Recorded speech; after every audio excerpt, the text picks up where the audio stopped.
Nandito po, Mayora, Hari Lacuna Family.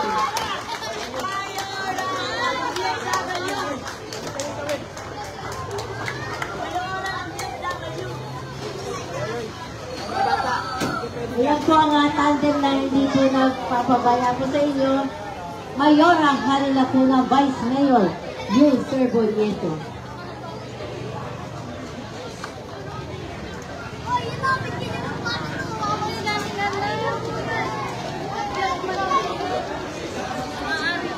Okay, para pakinggan po natin ang mensahe, unahin po natin si Vice Mayor Yul Serbonieto, kapartner ni Mayora Hari sa paglilingkod po sa ating lahat.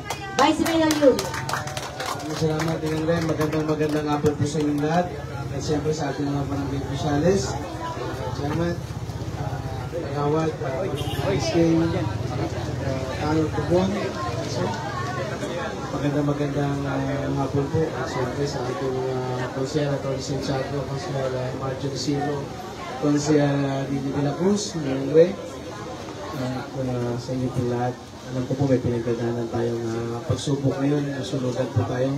Napakahirap pong masunugan, pero ang importante po, nandyan kayo huminga.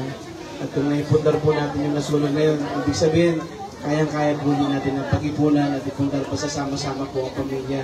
At huwag po tayong susuko. Sabi nga, habang may buhay, may pag-asa.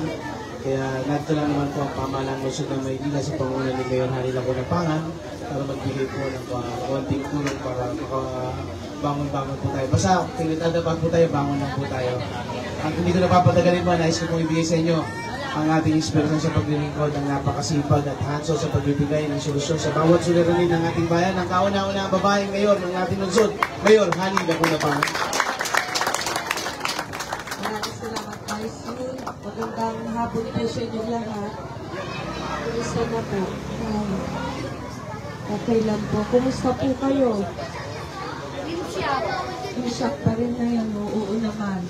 Kapag tayo po talaga ay nagkakaroon ng ganitong klase ng trahedya, talaga naman hindi natin naisip kung anong gagawin.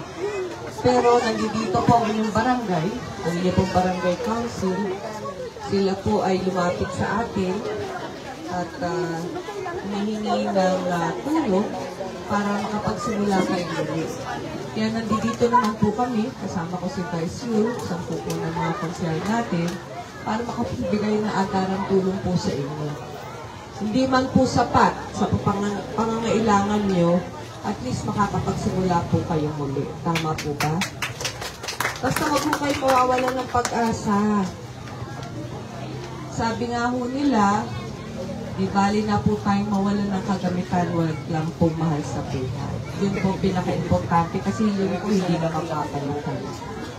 Ang mga gamit po natin, pwede pong paglaanan ulit, pag-ipunan, nang sa gayon naman ay makabalik tayo sa dati po natin pamumuhay.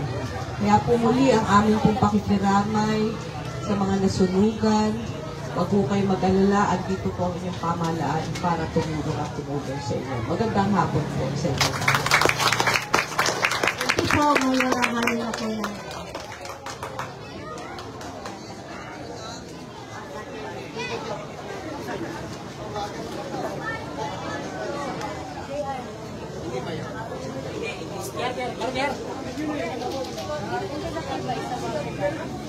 Magkako na yung kanina.